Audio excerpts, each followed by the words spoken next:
My $380,000 IPO position collapsed to $50,000 on the exact morning I was scheduled to wire my share of the launch capital. I sat there with my hands on the keyboard and the bank's transfer portal already open on the screen. But the money that was supposed to fund my half of the coffee chain was trapped in a collapsing IPO stock. I had less than 4 hours to wire the money before Zane, my business partner, realized it was gone. He was completely unaware that the coffee chain we designed to escape venture capital control was now missing half its launch capital.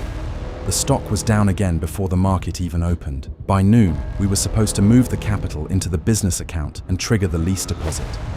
My phone kept lighting up with messages from him. "Still good for this morning," was the first one then.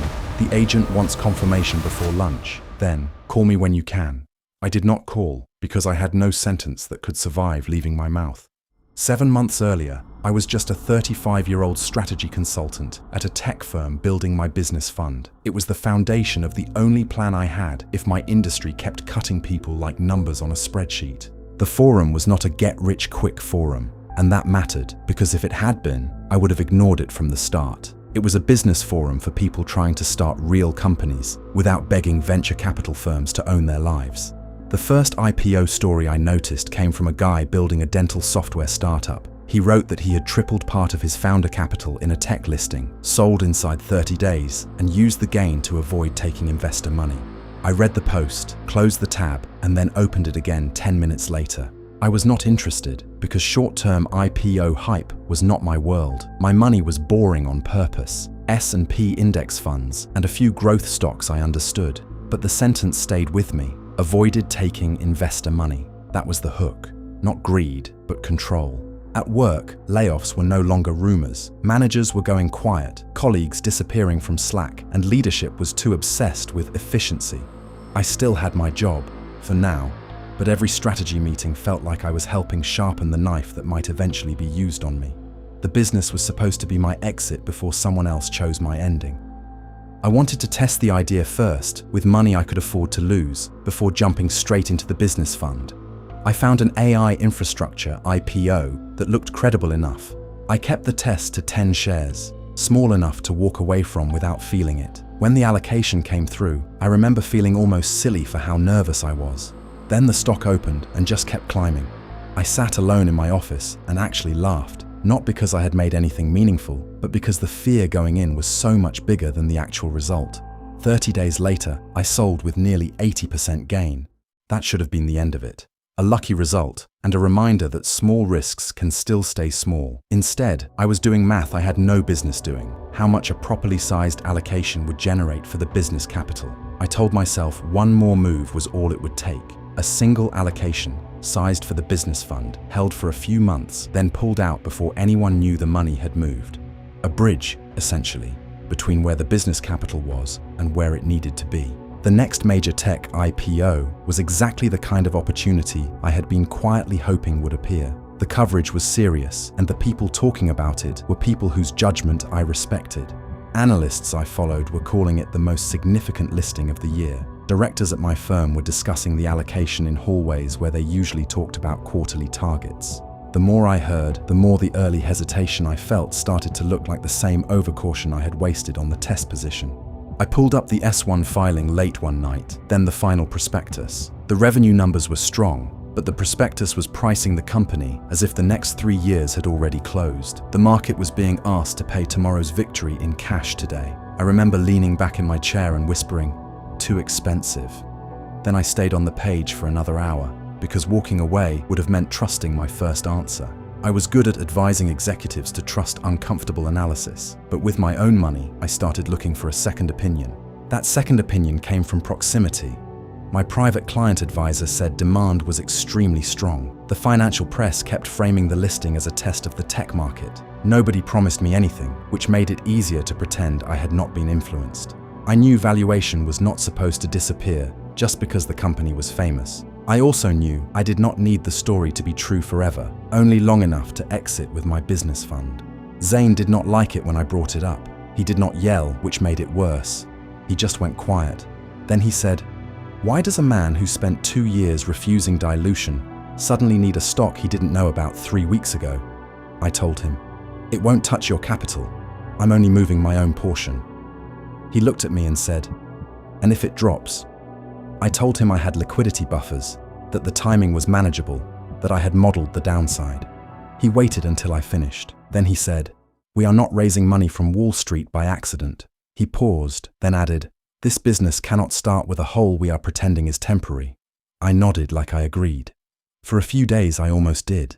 But the IPO kept getting louder. Oversubscription reports were leaking into the financial press, and every new headline made my hesitation feel less like discipline and more like overcaution I could not afford. The more serious the institutional coverage became, the easier it was to believe this was not retail excitement, but something that had already been decided at a level above me. At work, another director vanished from the org chart. His assistant sent a short message saying he had decided to pursue opportunities outside the company, even though everyone knew nobody voluntarily pursued freedom on a Thursday morning with no goodbye. I felt the old timeline tighten around my throat. The urgency I was feeling was the last reasonable window I had left. My private client advisor had been collecting interest through the brokerage portal for days before the book closed. I logged in and submitted $200,000, then spent the next hour reading oversubscription commentary in the financial press. Before the window closed, I went back into the portal and changed the number to $380,000. I told myself the fill would be partial regardless, so asking for more carried no real consequence. I also checked my risk profile while I was in the system, changed the liquidity horizon to 10 years, and marked my risk tolerance as aggressive. I needed the number approved. That was the first thing I changed that I could not take back. I was assigned $180,000 of shares, less than half of what I had submitted. For a few minutes, the smaller number made me feel like the position was naturally capped, like the risks of what I had just done vanished. Then I decided to treat the unfilled portion as a separate opportunity. If the stock dipped after opening, I would use the remaining $200,000 to complete the position in the open market. On listing day, the IPO opened strong and soared way above the listing price. Before noon, my position was already up 30%. My backup plan, the business, felt closer in that moment than it had in 2 years. Then the dip came, sharp and fast, and I used the rest of the business fund exactly as I had planned the night before. The stock recovered by afternoon, and my combined position showed a small gain. I closed my laptop that night thinking the hard part was behind me. It was the last time I believed that. The next morning, I walked into a capital planning meeting and listened to my own voice say the words "downside protection." Nobody paused. Nobody looked at me strangely. I had spent years helping executives avoid exactly the kind of timing risk I had just put into my own life. My private client advisor sent a short note before lunch. The size of the position had flagged a concentration review, and he wanted to confirm I was comfortable with the exposure. The tone was calm, almost sterile. Early post-listing volatility was not unusual. Long-term investors should focus on fundamentals. The problem, I was not a long-term investor. I had 180 days. The IPO dropped again before the week ended. Not enough to create a dramatic headline, but enough to pull another piece out of the launch capital. I started moving differently after that. I kept my laptop angled away from people, kept my phone face down, and my answers shorter when anyone mentioned the market. I was not afraid someone would know the stock was down. I was afraid they would somehow know what the money was for. I began manufacturing delay on the business launch. One more review of the rollout assumptions, one more pass on the opening payroll ramp, one more check on the first unit cash buffer. Each request bought me a day, and each day made the confession harder. Zane called on a Wednesday evening while I was still in the parking garage. He asked if I was still comfortable with the capital timing. I looked through the windshield at the concrete wall and said yes too quickly. He just said, "Because once we sign, we need to move like operators, not advisors." The word operators stayed in my head long after the call ended. 2 days before the wire, he sent one message: "Are your funds ready?" I stared at it until the screen dimmed. Then I typed, "Yes, just coordinating final timing," and sent it before I could tell the truth. That night, I opened the brokerage account and the business account on the same screen. The business account was fine, the brokerage account was not. I sat there for a long time, the room getting dark around me, going over the numbers the way you do when you already know the answer, but you keep checking anyway. On the morning the wire was due, I opened the brokerage account before I opened my email. The page took a few seconds to load, and I just watched the white screen, not ready for whatever was coming. When the number appeared, my $380,000 had become just over $50,000.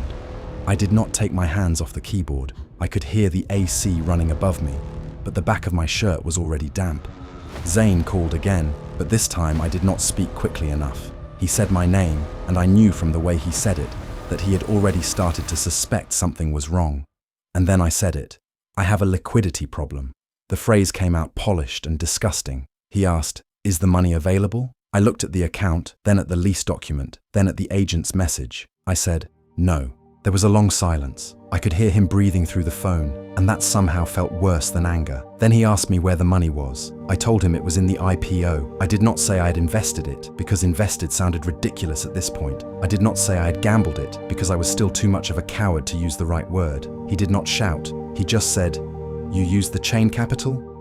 I closed my eyes, and for the first time in 6 months, I stopped fighting with the truth. I said, "Yes." That single word was smaller than the damage it carried. It ended the launch, the partnership I thought was too rational to break, and the version of me Zain had agreed to build with. He sent me one final message that evening. "I can stomach a loss, but not a lie. I cannot build with hidden risk." I read it at my kitchen counter, while the IPO closed lower again. At work the next morning, someone was talking about the same company in the hallway, debating whether the valuation had finally become reasonable, whether the long-term story still made sense. I walked past them with a coffee I had not tasted and felt something inside me detach. For them, it was a stock. For me, it was the first location we never opened, the sign we never ordered, and the 3-location plan that died before it could be tested. Every time I looked at the stock, I was staring directly at the thing I had done. Some days the number was higher, some days it was lower, but it just never went back to being business capital. Months later, people were still talking about the IPO with no idea of what it had taken from me, with my permission. Maybe in 5 years, it would recover. That possibility was meaningless for me because I had not invested money that could wait 5 years. I had used money with a deadline. I had taken capital, meant to build something that was my exit plan, and gambled it in an oversubscribed IPO. By the time I understood that difference, the chain was gone, my partner Zain was gone, and the account was still there, proving I had turned my escape plan into a holding position.